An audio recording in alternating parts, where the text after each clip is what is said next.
And welcome back to another edition of the On the Board Sports Podcast. I am your host, William Chirucci, a.k.a. We'll See, coming to you from Long Island, New York, still quarantined, but we got to make the best of a bad situation. And joining me is the one and only Sean Thomas, a.k.a. Shawnee on the mic. Sean, how are you, bud?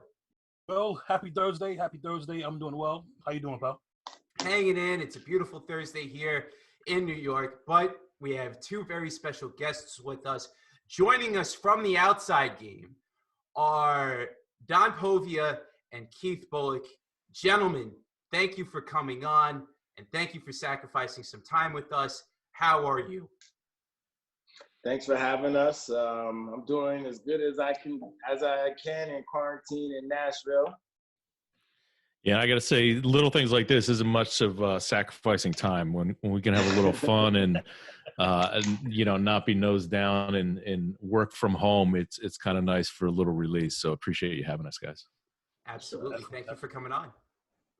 So, gentlemen, I know, Don, you came on the podcast, earlier on before this whole COVID-19 situation happened. And Keith, this is your first time. So let's just run it over again. Guys, how did the outside game start up? Yeah, I'll start with kind of where it started and then let Keith kind of jump in when his chapter came through. But we actually had started something called Blogs with Balls, which, in 2009 in the blogosphere was a lot more acceptable than it is in the 2020 atmosphere. It was kind of tongue in cheek, but literally it was a bunch of anonymous bloggers that we ended up putting in a room, and there's 300 people showed up to talk about best practices and how we might be able to make some money in blogging. And it really started of that nature. And it was everyone from, the Deadspins to the Yahoos to the Bleacher Reports to, everyone in between. Sports Illustrated ended up showing up. ESPN showed up. Got a call from Gary Vaynerchuk, and he said he wanted to get involved. He was doing some podcasting and blogging back then. And it really evolved over the next several years to become almost like a reunion of that early sort of sports blogosphere where we were all just struggling for click views. And in the evolution, we brought on more bigger names, everyone from Josh Elliott and Bomani Jones to Jamel Hill to Jalen Rose to the Keith Bullucks. And Keith started doing a couple of the shows where we were talking issues with the NFLPA or talking issues of, really what athletes are able to do off the field. And, Keith and I have been friends, and this was just one avenue that really started, our relationship, where he saw a lot more of what I did and how I worked. And, we did these again starting in 2009. When 2019 rolled up, we hadn't done one in probably about 2 years. We had done a pair in Chicago when the NFL draft was out there. And, Keith brought up the idea of resurrecting it. We had the name The Outside Game and some logos and things that we had toyed around with before. And, Keith kind of came up and said, why don't we do it this way? And I'll let him talk about what his vision was. And that's kind of where it came from.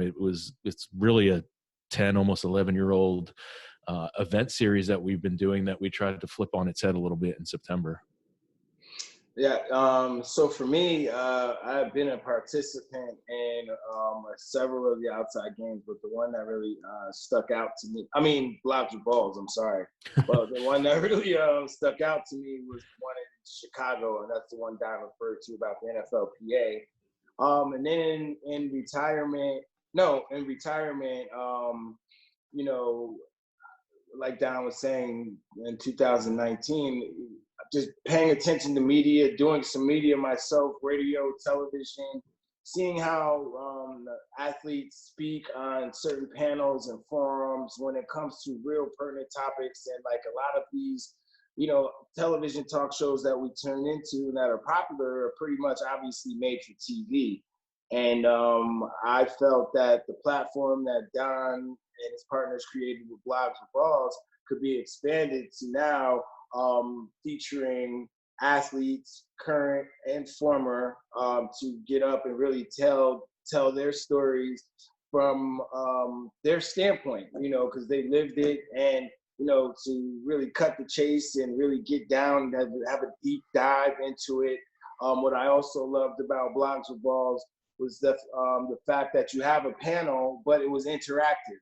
Your panelists speak about whatever their topic is for a good 10, 15 minutes, and then the next 20 to 30 minutes is interactive Q&A with the audience. And I think a lot of athletes don't get that opportunity to be on those platforms to really get asked questions that might be hard or that aren't scripted from a media standpoint. So I think that, obviously we had our first event last year in New York, and with COVID, we haven't been able to build on it besides a mixer that we held at the Super Bowl in Miami. But, we try and stay on top of things with our podcast. And look, the Outside brand, we will just continue to develop that until it's what we really want it to become. Yeah. And, if you notice, Will, you were there. If you notice the panels, right, it had the athlete represented, but it also has somebody from the media represented. And then generally it also has somebody from the business world represented. And that was very much by design, where if you look on the conversation online or, outside of these conferences, there are all these voices kind of competing or being critical of one another. And, a lot of times it's that Twitter gotcha kind of thing. But ours was more like, let's allow these different voices that are influential in their own right, which are telling a story about many times an individual being the athlete from different perspectives, but they're really only communicating in a one-way capacity. And our idea was to bring these diverse voices together to be able to talk about topics from different perspectives. And then obviously, as Keith described, having that fan perspective, which is sort of the fourth part of it, to be able to interface as well. So, that was kind of the whole idea. And, one thing with Keith too, on the timing in 2019 of where he, I think, really sparked him was, he said he's down there in Nashville right now. The draft was being held down there, and he was being approached by various people and groups and entities to host events and do these things. And I remember one thing he said to me is, a lot of times when athletes are asked to do these things, they might do it for the paycheck, or they might do it because a friend of theirs asked, almost as a favor. But by and large, a lot of times they don't really want to do a lot of these things, but they do, and sometimes they show face. And his thought was, why don't we put something together, through his eyes, of things that he would want to do as a pro athlete, that they're attracted to these and want to be a part of it, not something that they feel they're forced into. Absolutely. Facts. Great points. Great points all around. I listen to what he says, I could just spit it out now, Yep, absolutely. Great points right there. Definitely some great points right there. Keith, as we know, the NFL, you played at such a high level for so many years. Before that, Syracuse, you played great there. Where did the love of the game start from? The love of the game from football, I had two older brothers, so it really started with them, teaching me how to catch. And, growing up in the 80s, that's what kids do. You go outside in your neighborhood and you play football. Most neighborhoods had over 10 kids, you know what I'm saying, in neighborhoods outside. Like, neighborhoods now are crazy. You can't even find a kid outside anywhere. You can't even hear a kid. Right. But back in the day, it's like, you have real 8-on-8 games of tackle football and stuff like that, and playing other sports. But I in foster care, man, that's when I really kind of focused into football. I went into foster care when I was 12 years old, and I was good at all the sports, but I realized I can get a scholarship in football. And that's when I just, focused on football, and I played a little basketball, stopped playing baseball. And then going to Syracuse, the first real football player that I saw with the passion to go to the next level was Marvin Harrison, as a true freshman. So to watch him practice day in and day out, see his work ethic, I'm definitely not surprised when I got that he was one of the best wide receivers in the NFL and the all-time 100 wide receivers of players of all time. Right. And then Donovan McNabb, and then we had Tabucky Jones, Donovan Darius. So there was a lot of people at Syracuse that kind of set the stage and just had that mentality of, what it took to get to the next level, or what you saw or thought it took for yourself. So then eventually you set your own standard based upon those many examples. And, getting to the NFL, Eddie George, Steve McNair, Bruce Matthews, Samari Rolle, Javon Curse was rookie the year before I got there, Blaine Bishop. So, there's so many, then it's a whole nother standard. So I think a lot of it had to do with the example that I had and the standard that they set for themselves and how I saw myself and what type of football player I wanted to at least attempt to be. Right.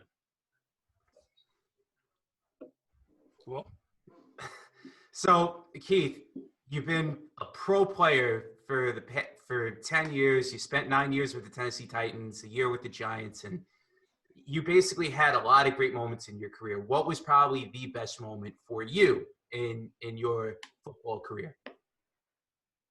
I think every player has a moment where they know they're either gonna make or break it, like where you could play at this level.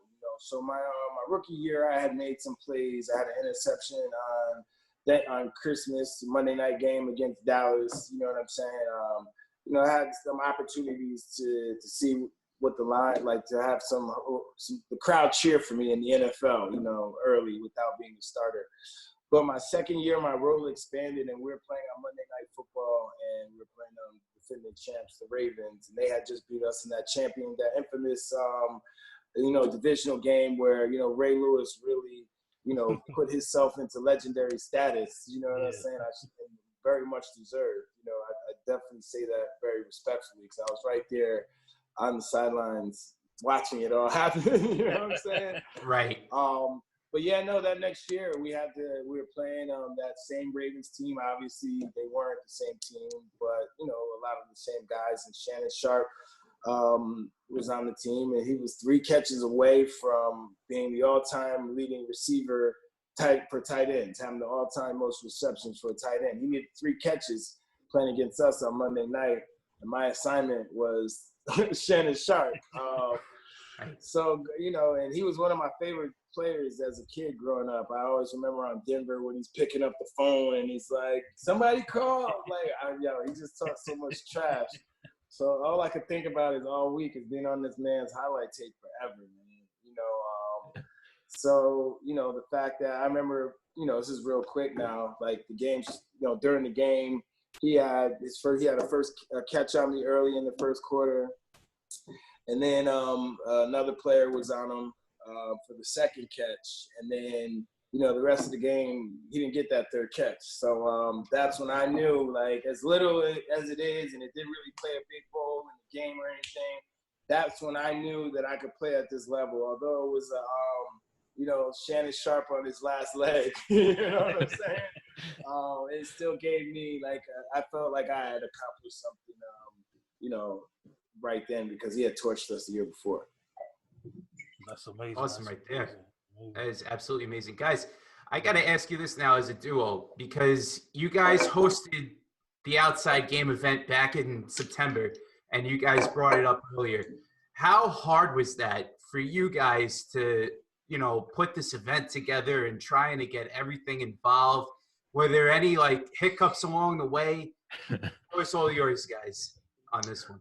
Well, so for me, this is my first time being a part, with the Outside Game. It's my first time of being a part of production. And, Don and I have been working together for over 10 years. And, sometimes, there'll be some asks that he'll ask me to do that I might find unnecessary. And I'm not doing that. You know what I'm saying? But right.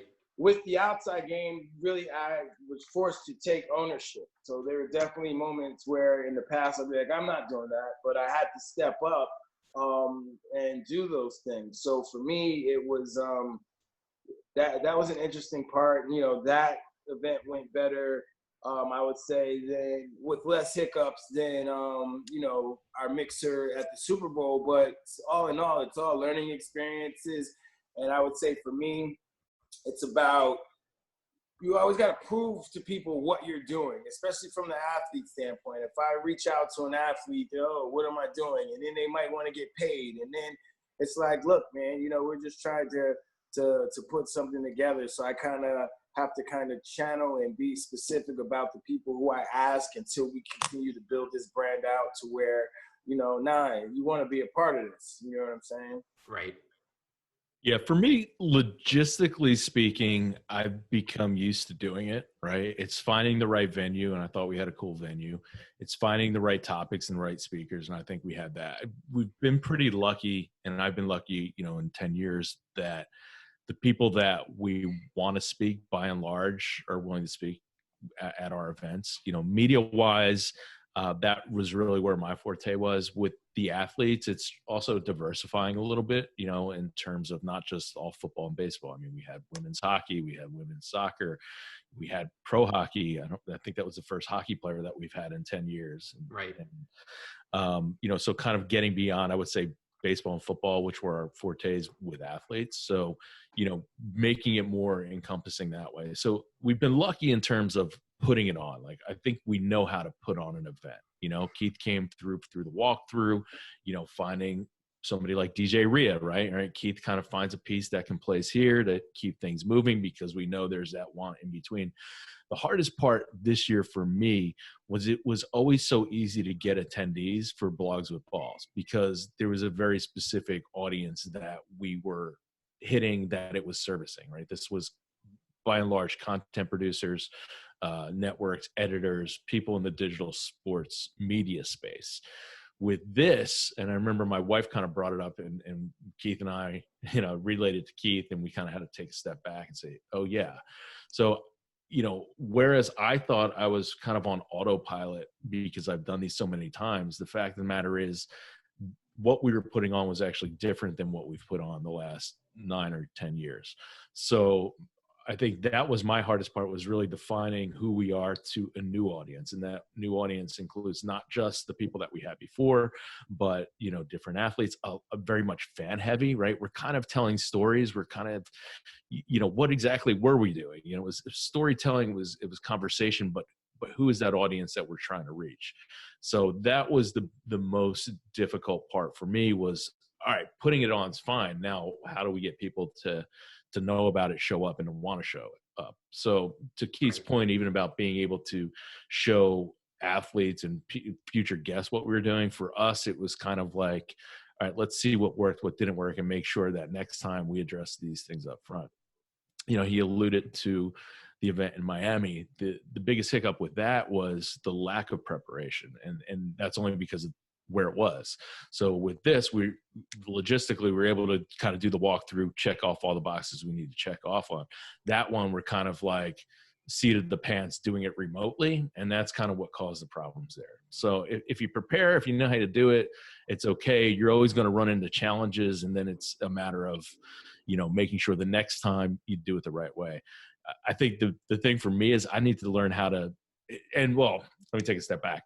It was basically two of us doing all this, right? And before, it was me and two other partners doing all this.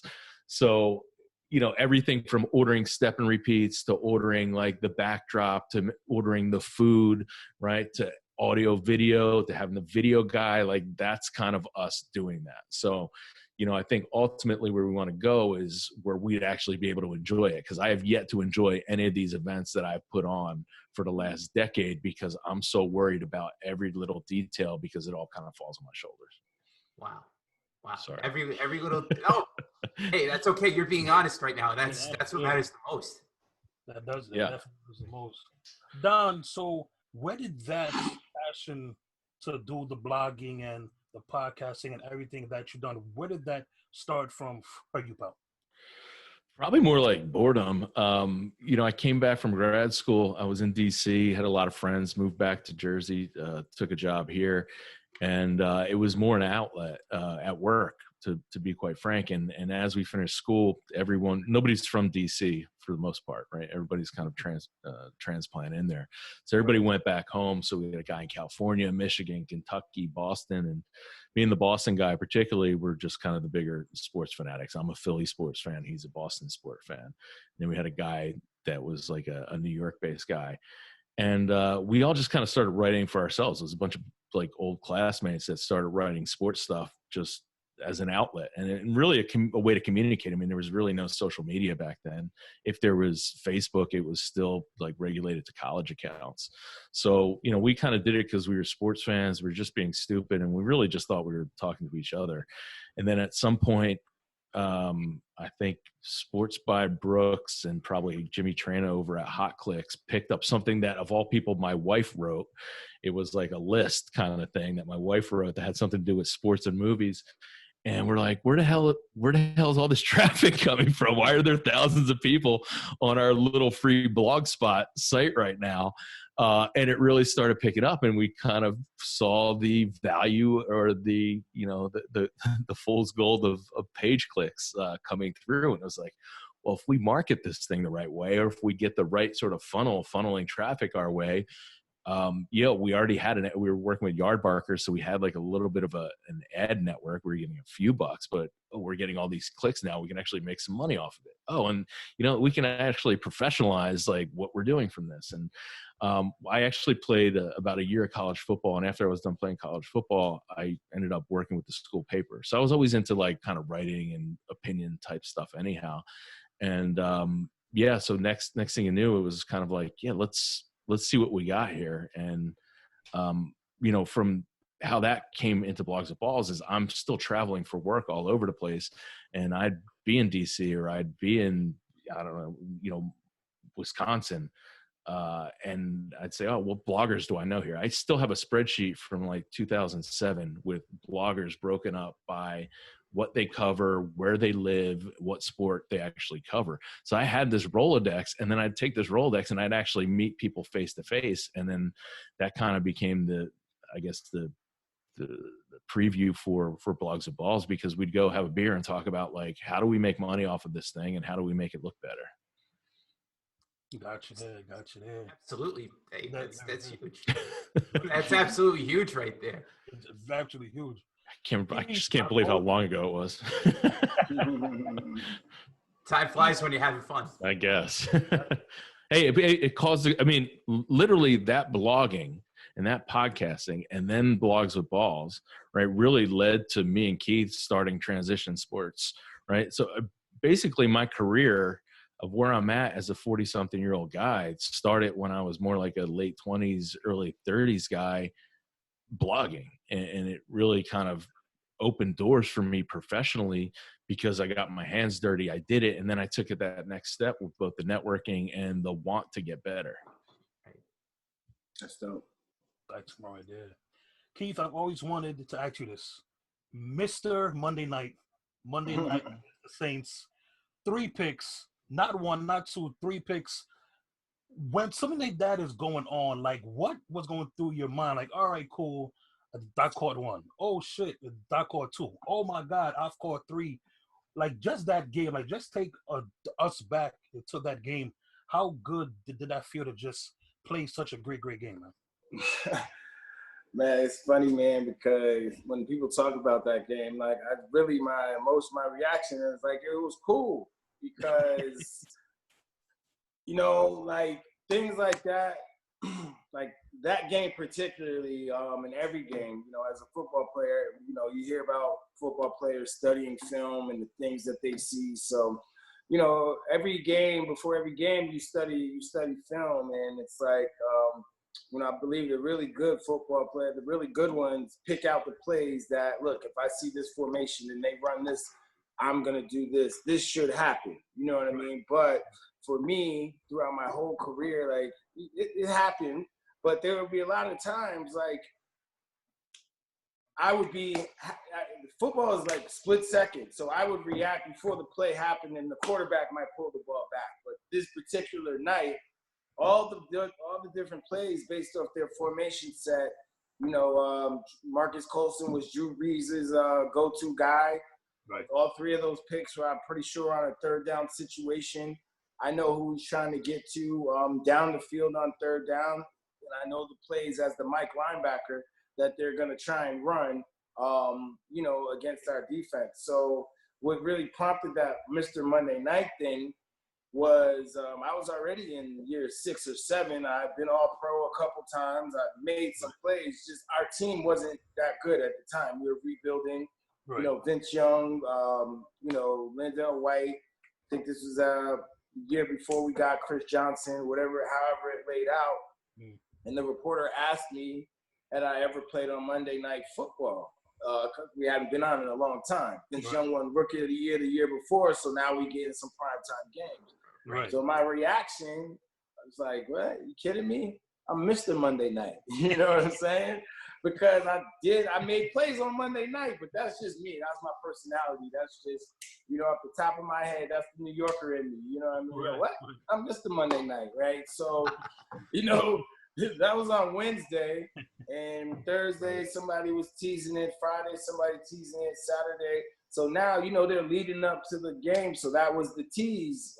You know, say they're holding it. Now Sunday, it's still there. Oh, Mr. No. So now they act like they're putting pressure on me. And I'm definitely not the pressure type person, because the way I look at it is, I'm in the game, I'm going to perform regardless. Like, I'm prepared to go out there to do my job 1,010%.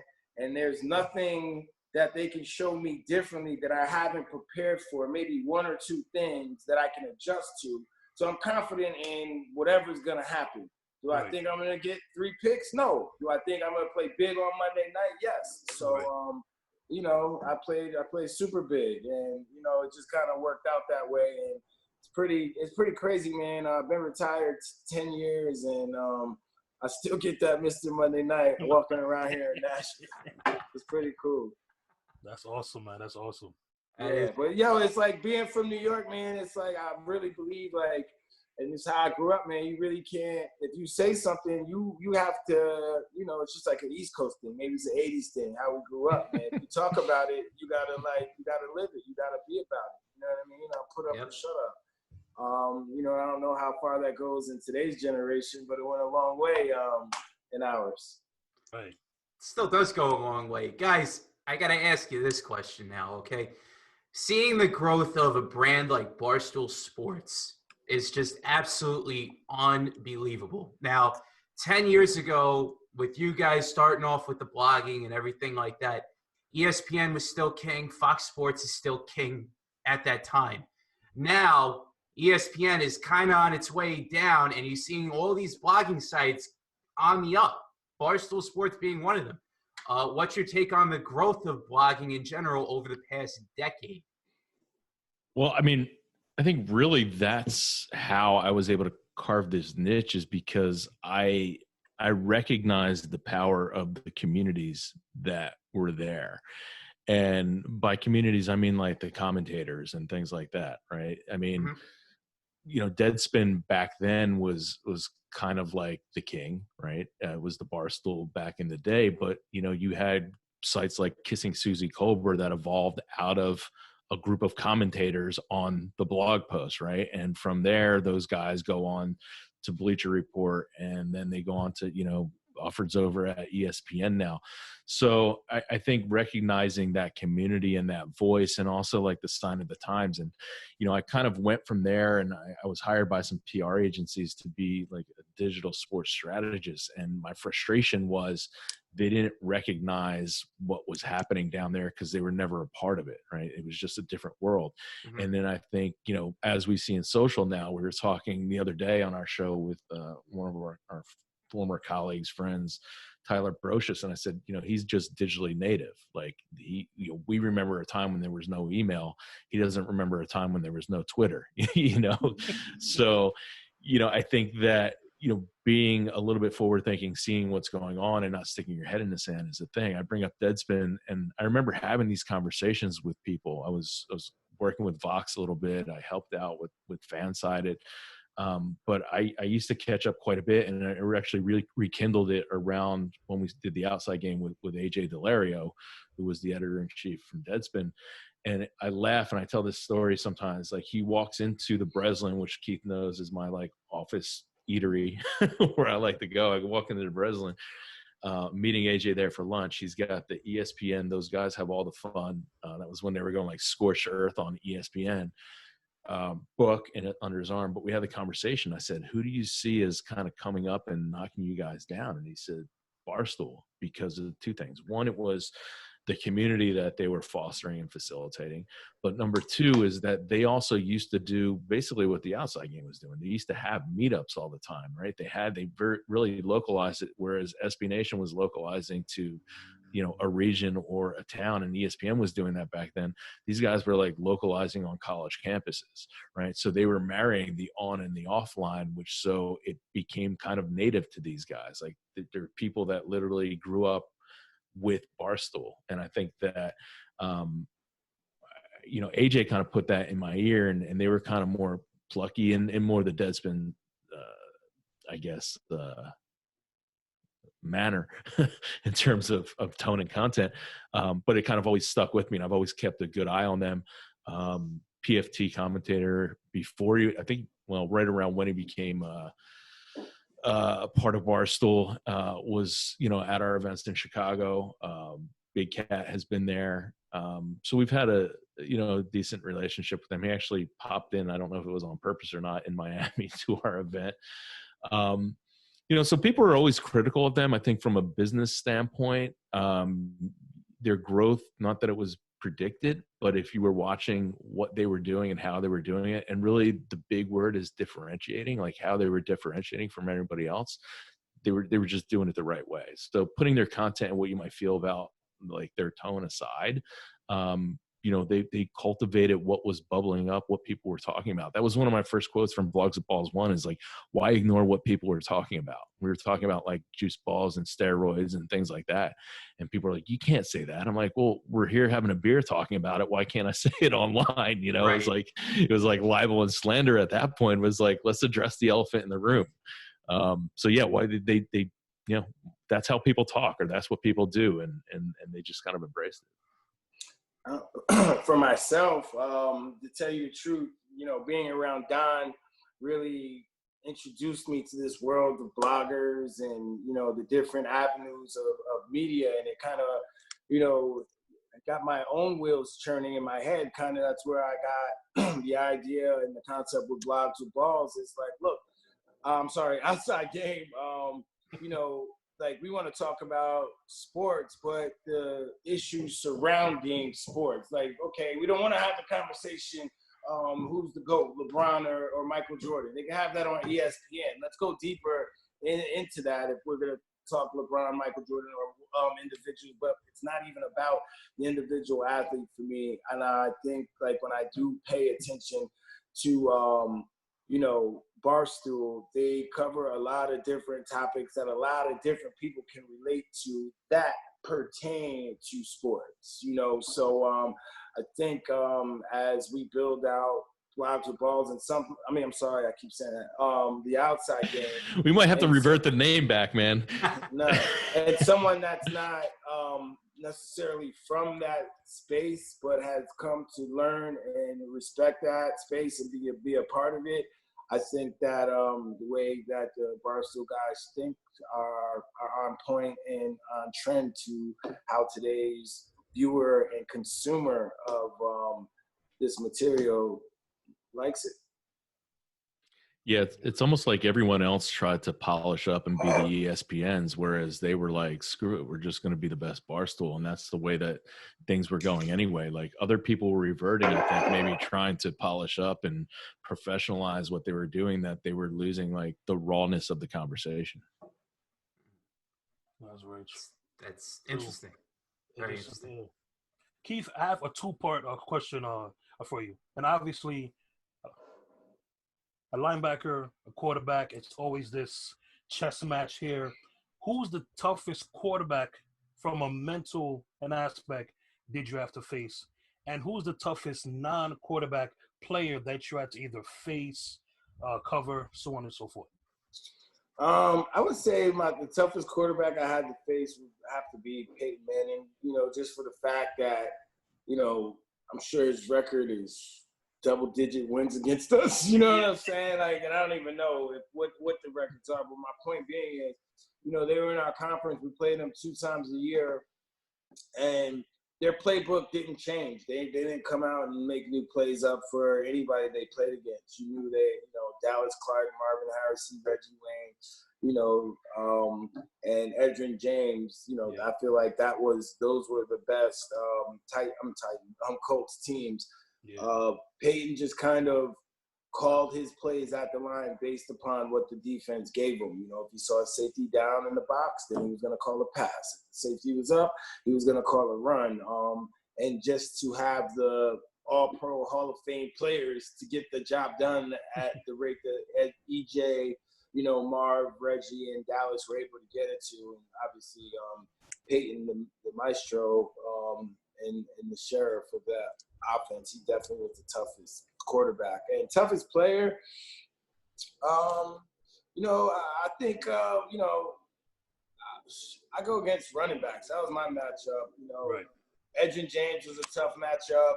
He's in the Hall of Fame. Fred Taylor, I definitely have to say, he was one of the tougher matchups because he was a running back that had speed, power, and quickness. Anybody that can take it, 80 on one play from the running back position, that's pretty impressive. And to have the power to run guys over, the vision to see holes that aren't there, with that jump cut, catching ability out of backfield, blocking, like I said, EJ was a complete back, and I'm sure I can name a ton of running backs that I played with, against during that decade. But those two always stick out because of the, head-to-head conference battles 2 times a year. And, those were guys I had to mentally make sure I was on point when I was playing against them, or they'll embarrass your ass. That's very, very true. That's very, very true. Don and Keith, the Jordan documentary came out. We all saw it.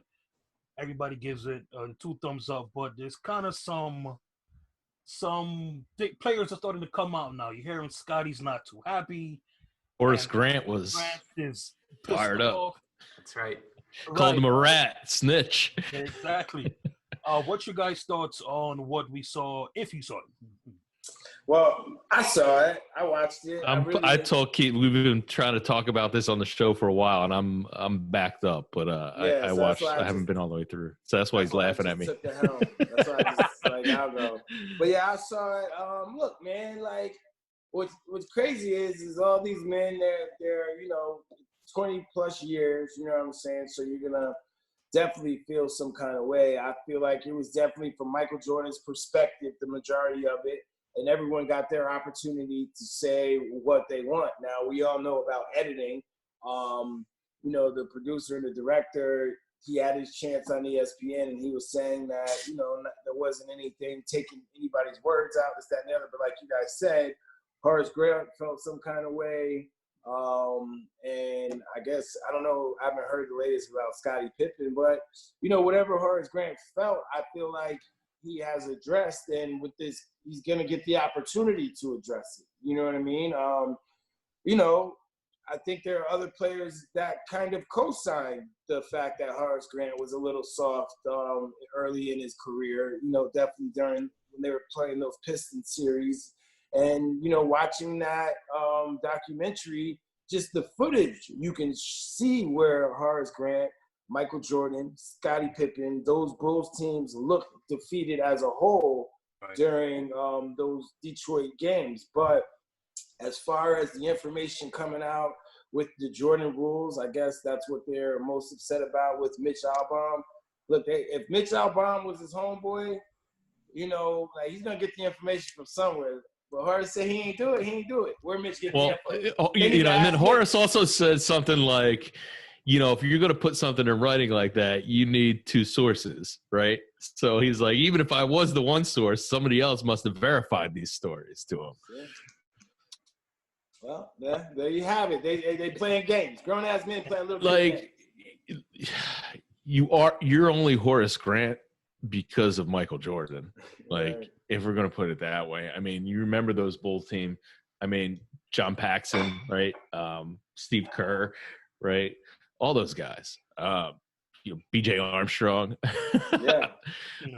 So you could tell the standard by which Jordan was trying to live himself and the expectation that he expected his teammates to do too, which sounds very much like a lot of shit that you heard about Kobe, You know, it's those guys that are on that level in that stratosphere are going to work a certain way and push their teammates to be a certain way because they want to be the best. So, you know, like you guys said, 20 years later, they're still fighting over this, where I just feel like, Horace, you just keep your mouth shut. Like, nobody's going to remember the Horace Grant part of this, you know, in a couple days. But it's the Streisand effect, man. He put more light onto the situation by opening his mouth. Just sit back and let it go. Did you guys have any favorite moments after watching this? Because you guys are both up there in age. Where I'm 29, Sean's 31. I'm not making fun of your age at all, anything like that. You guys grew up during this era. Yeah, for sure. After watching this, did you guys say, "Oh my God, I remember this moment"? Oh, most of it happened. Oh, yeah, right. Like we for me, lived like it. like definitely lived it. I remember when Charles Oakley missed those putbacks. Like I still can't stand Charles Oakley to this day because I'm like, that was our one opportunity to really beat the Bulls. Charles Smith. Charles Smith. Yeah. Right. Good save. He's 6'10". Go up strong, bang it, dunk it, something. You know what I mean? So as a Knicks fan, that hurt. But then also I was a Reggie Miller. So for me, I guess I was a fan of everybody but Michael Jordan growing up. Dominique Wilkins, I'm sorry. Yeah, I was a Knicks fan, and Reggie Miller. And Jordan put the dagger in everybody. You know what I mean? So I watched the documentary from a point of, man, I really remember this game. I really, you know, it was some good stuff for me. I mean, he was that was the NBA, like, to me, like those. And Barkley. Yeah. He put the dagger in Barkley too. Yeah, and Phoenix. Killer. Yeah. Yep. Yeah, we got Hornacek for Barkley. Yeah, what a trade that was. Sorry. Malone Stockton.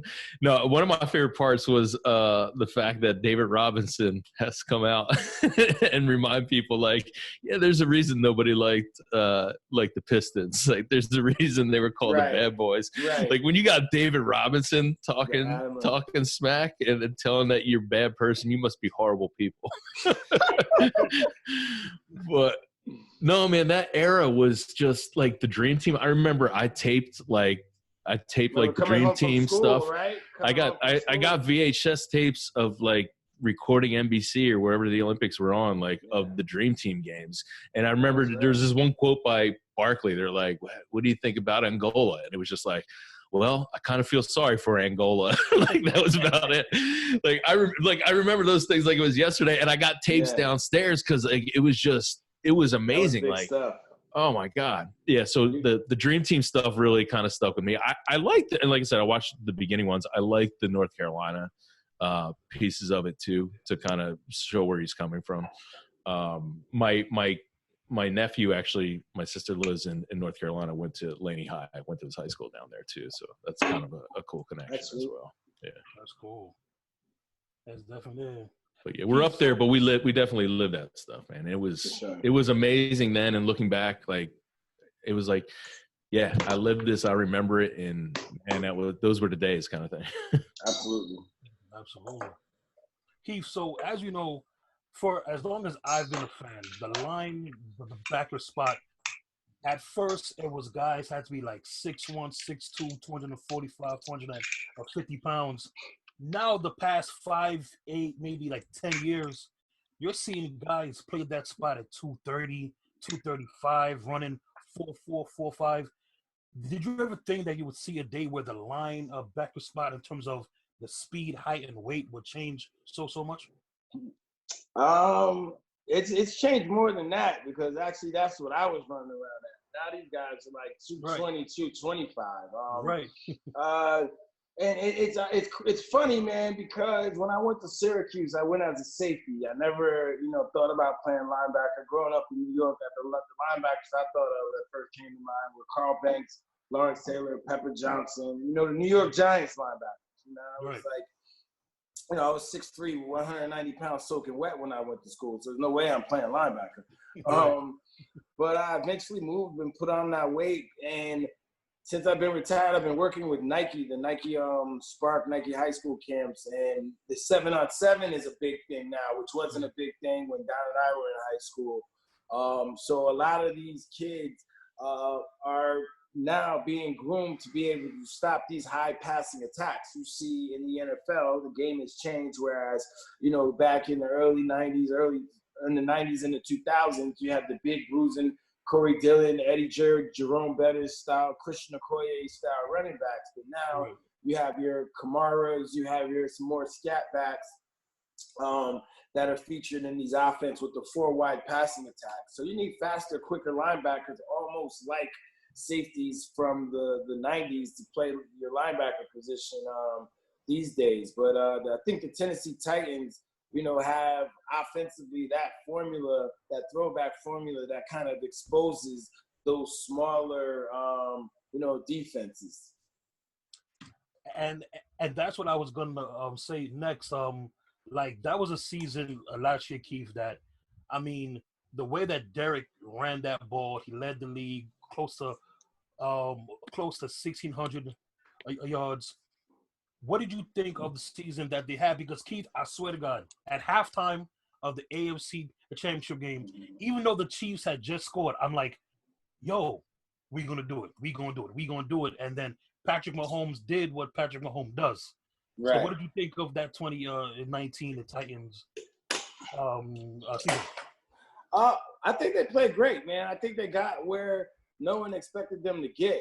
And they did that by going through some adversity when, obviously they switched their quarterback and, went with Tannehill. They had the win. They won some games that no one expected them to win during the regular season, which gave them confidence in themselves as a team. Also, look, Ryan Tannehill stepped up big time when he came in and won some games on his own shoulders. So going into the playoffs, they were riding high and they had the confidence that they can play with and beat anyone. So I think that momentum is really what carried them to where they got. And now going into this season, they really have to, step up and show that last year wasn't, a fluke. And I think that they're in prime position to show that they are who they were last year. Right. Interesting stuff right there on the 2019 Tennessee Titans. Guys, this is a question for both you guys. 2020 has been rough as far as deaths go. Kobe Bryant earlier on in the year passed away. Keith, 2 of your former teammates, although they passed away years prior, and Steve McNair and Rod Baronis passed away as well. How do you guys deal with the passing away of teammates, and why is it that as fans, we look at certain athletes as these larger-than-life people, and then we look at them like almost as a family member passing away? This is for both of you guys. Well, to speak first about Kobe Bryant, I think Kobe Bryant, I'm 43 and Kobe's my age. I remember, on my recruiting trip to Syracuse, one of the kids that was on the recruiting trip who happened to come, one of my friends is from PA and played against Kobe.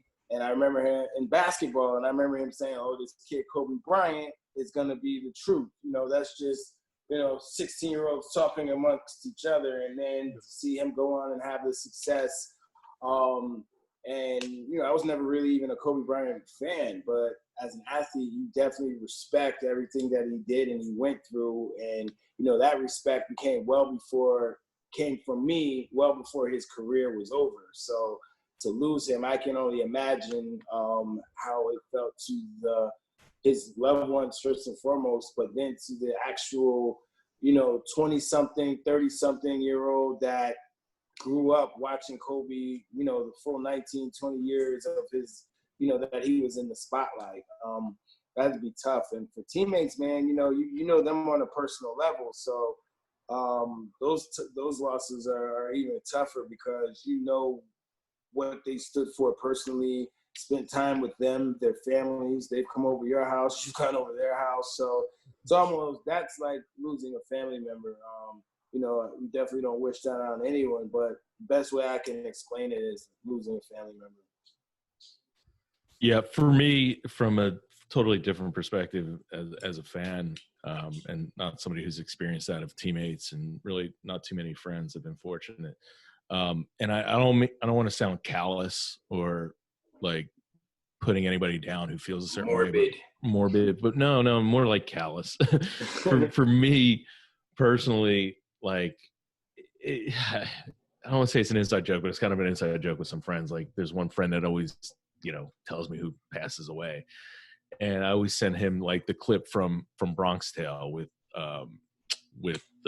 when he's like, Mickey Mantle, you're crying about Mickey Mantle, like Mickey Mantle doesn't care for you. And I don't want to sound like callous. For me, the stuff like Kobe was more like shocking and sad, but it wasn't like, it really didn't personally affect me the way that it affects some people. I lost fan. Right. Even a fan, but even people that it's almost like, life goes on. It's the circle of life kind of thing.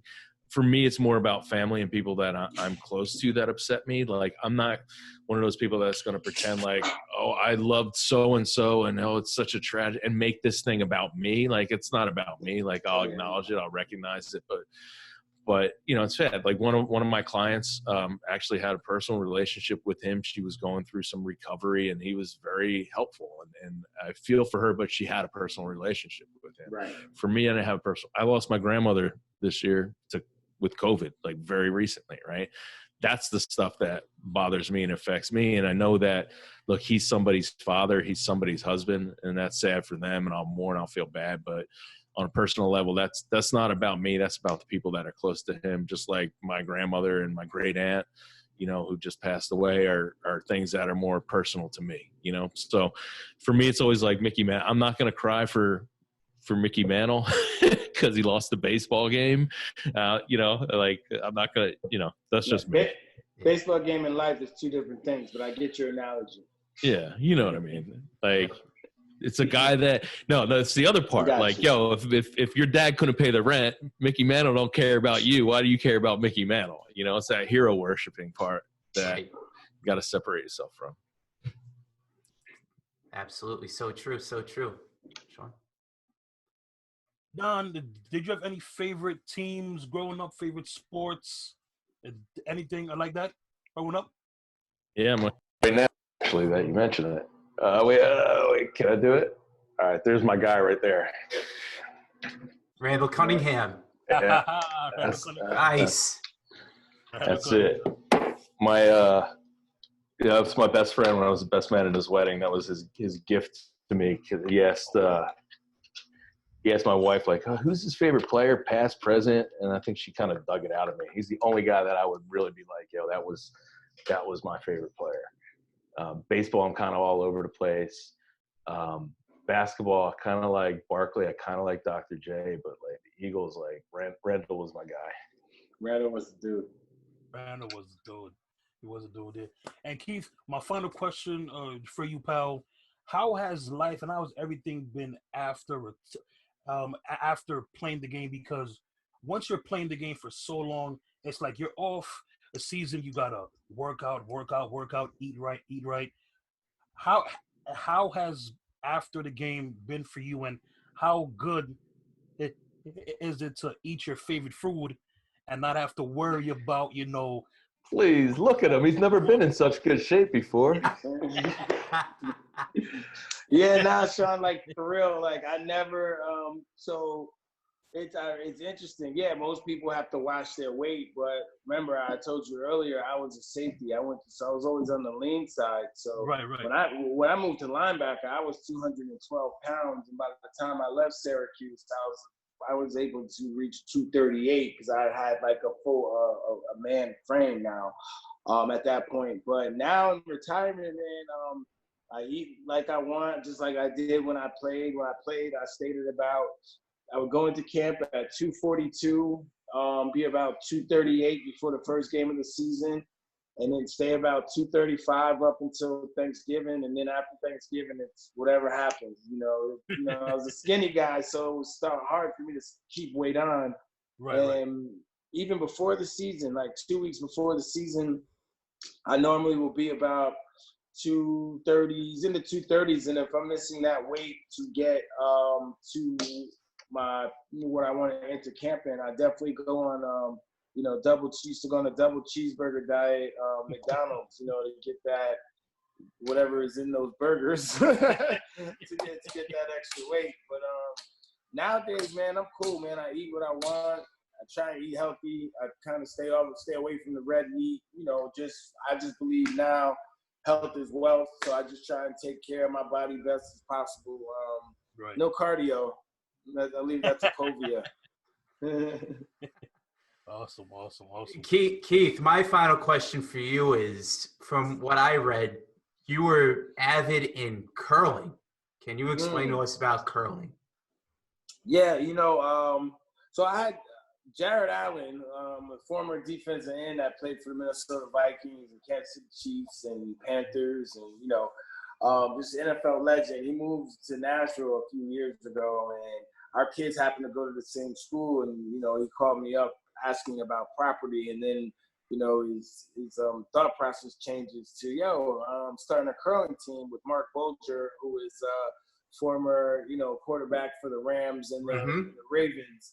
Yep. He's like, it's me and Mark Bolger. We need 4, but hey, you want to be our third? I'm like, all right. I'm figuring it's us 3 retired all-pro football guys, and then he reaches out to another guy that lives here in Nashville locally, Mike Ruse, who was the offensive tackle on my team, for the years that I was there. We started the all-pro curling team. Me, Mike Ruse, Mark Bolger, and Jared Allen. And it was a real thing. Jared bet one of his buddies that he could make the Olympics and go professional in something. And I think his first thing was golf. He could make the PGA Tour cut. He realized that wasn't happening. And I think he researched like badminton or something like that, and he saw how good Taiwan was at badminton. Right. And then it was right after the United States won the gold medal, so that kind of figured, look, in 4 years he can get good enough to put a team together to get good enough to at least qualify for Olympic trials. So that's where we're at now. So that's awesome, right there. Absolutely awesome.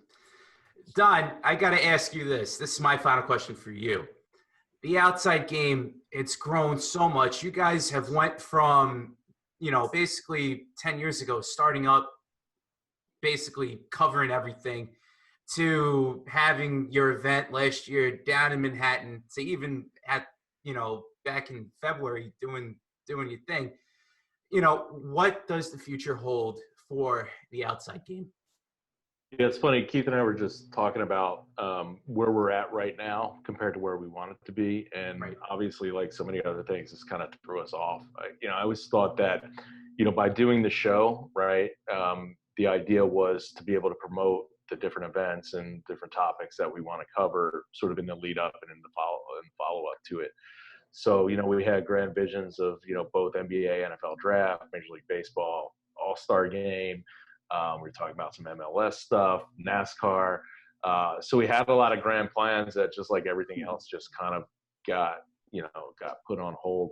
And really that's kind of been the idea, is that traditionally we've done one of these things a year and then maybe a couple meetups throughout. So the idea was to kind of be omnipresent at all these major sporting events.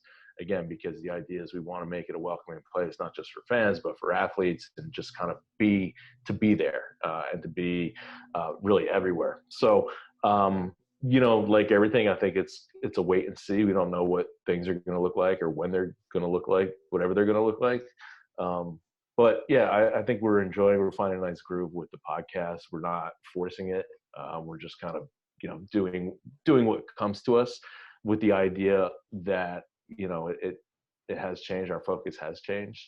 So just kind of enjoying it, seeing, surveying the land, and I think we have stuff to grow on.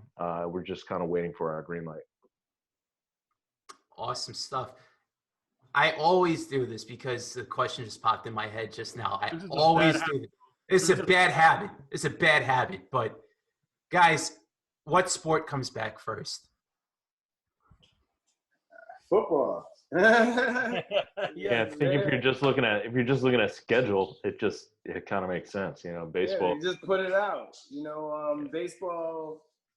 I would like to say baseball makes the most sense, but what have they been talking about? And I think now that those situations happened in Korea with them, getting new cases after opening up their league, I think football might be the next on deck to kind of roll the dice and see what happens. I think they have the most time to really come up with a plan. And then, interesting enough, I know Nashville is actually one of the sites that the NFL is kind of testing for their contingency stadiums. So I know we'll know something here soon enough about the NFL.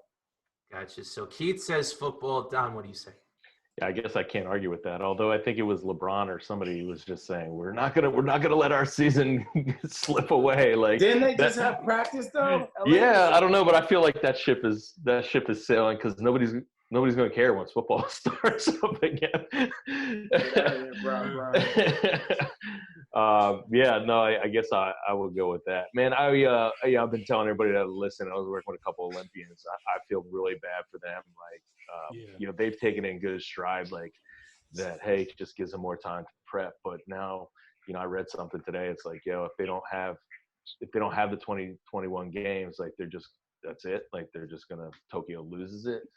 Which I'm thinking, like, wow, now they're talking literally a year from now, right? They're talking about the possibility of not having that, or like when did that possibility even come out? So, like I said, man, it's so hard to speculate because every time you do, something new pops up. Right, absolutely. Gentlemen, Keith, we appreciate you guys coming on the show. Before you guys go, how do the people follow the show, and how do the people follow you guys on social media? I'll start with the show. We made it pretty easy because I think that's the only one that's consistent. Keith's got different names for everything. I got different names for everything, but the Outside Game, basically all platforms. TheOutsideGame.com's got all our shows on there. You can get us Spotify, iTunes, SoundCloud, YouTube. We're pretty much anywhere. And I'll say for me, HH Reynolds on Twitter, DPHHR on Instagram. Still can't get away from the old school. That's Hugging Harold Reynolds, which was that original blog that helped us get to where we are. And on Twitter, I'm KBull53, and on IG, just Keith Bulluck53. Gentlemen, thank you so much for sacrificing some time and talking sports with us. We really appreciate it here from the On the Board Sports team. Thank you again for coming on. We really appreciate it. Thank you. Thanks for having us. Guys, good stuff. Thank you. Righty. Thank you.